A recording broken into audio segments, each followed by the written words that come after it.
Welcome back. We're going to be talking about Introduction to General Data Protection Regulation, popularly called GDPR, which is very popular out there.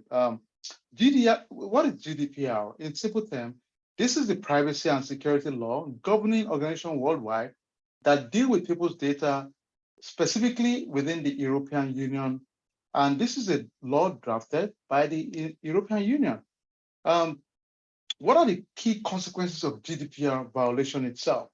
The consequences are very harsh. So most organizations that processes data that belong to people that are members of the European Union, if it violates the GDPR laws, it's subjective to a lot of fines, sometimes in tens of millions. So this is no joke. People going to pay the price for violation of this law. It's a big deal.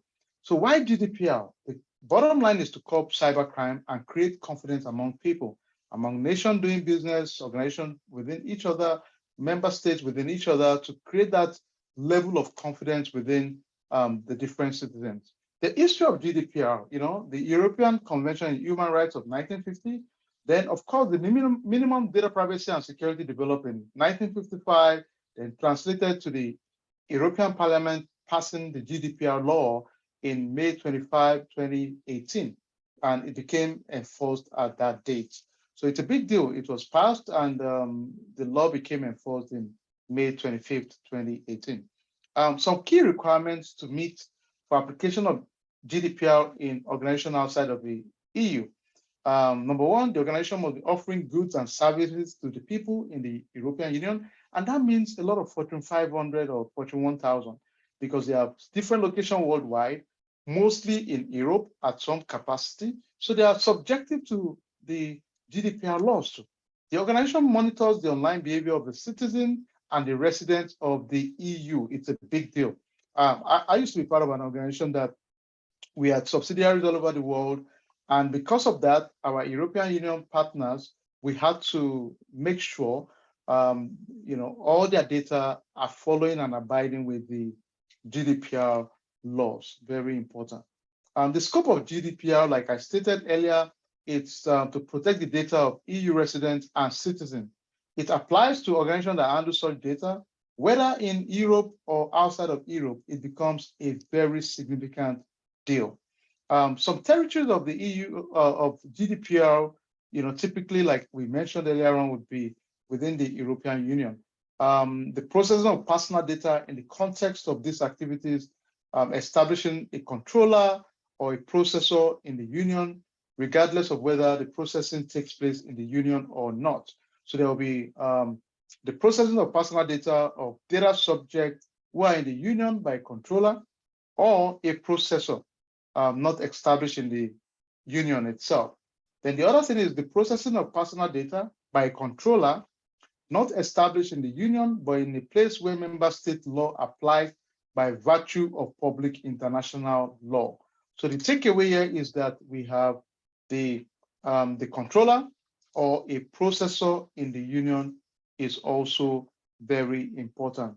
The scope of GDPR, like we mentioned earlier on, it's mostly within the European Union context for the resident and citizen, and anyone out handling data of those residents or citizens outside of the borders of EU, the law still applies to them. Some general legal terms I would like to talk about briefly. Personal data. This is any information relating to an individual who can be directly or indirectly identified. That is considered a personal data. Data subject. These are people whose data are being processed. They can be customers or website visitors. So this is really a big deal. We have to be careful because the implication is that unknowingly at times, you need to have a structure, a data governance in place to ensure you're not violating any laws at any point in time. Some general legal terms, data processing. These are actions performed on the data. Such action can be automated or manual. It can include data processing, including the recording of the data, the collection of the data, organizing it, storing it, using erasure and structure. This is mostly like the framework of the data privacy side of things, how it's been done, utilized, used, very key and important. The data processor is a third party that does data processing on behalf of the data controller. So that's a big deal. And who is the data controller in this case? This is a person that decides how and why personal data will be processed. This can be the employee or the owner of an organization. So this is the owner of the businesses. They are liable, so they would be the one to, give the, the overall guidance on how this data would be handled, and they are liable if there is a breach or a compromise. Some key regulatory points of GDPR we should take note of. Number one, there are some key accountability and protection principles for data processing. Number one, the accuracy of the data, the accountability of it, the storage limitation, the integrity and confidentiality of the data, the purpose limitation, lawfulness, fairness, and transparency of the data, and data minimization. Very, very important. Purpose limitation, the data processing will only be processed for legitimate purpose only. It has to be lawfully and fairly, transparently processed, very important.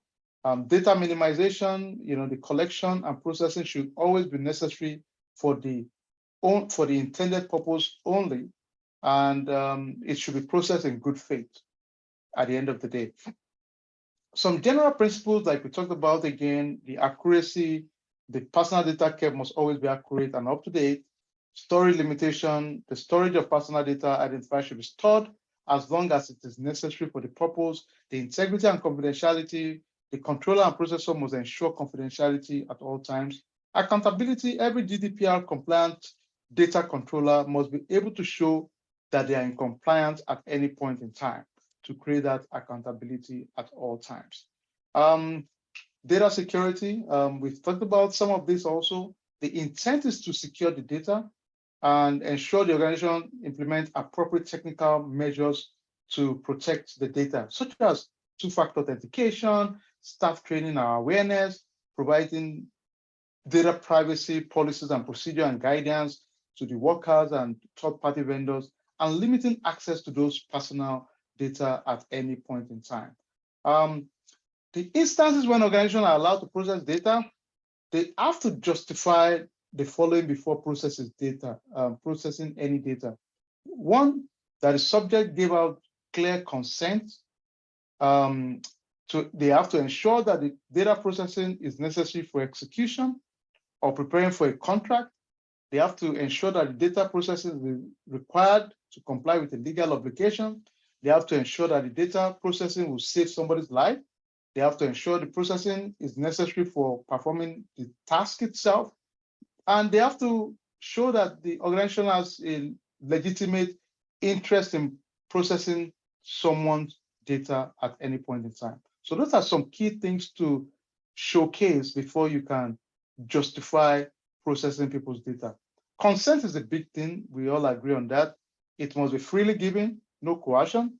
It must be clear and simple. It must be from free will. Children under a certain age of 13 must get consent from parents or primary caregiver or guardian. They should have documentary evidence of consent should always be kept and stored at all times also. Thank you very much, and I hope you enjoyed it. Meet you in the next class.